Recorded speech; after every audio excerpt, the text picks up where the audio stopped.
¿Sabías que si calientas un huevo en el microondas ocurre esto?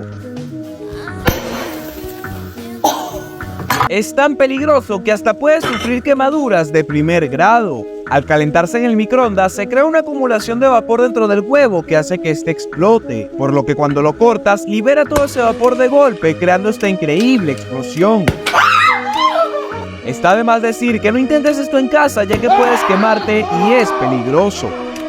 Sin duda, algo bastante curioso.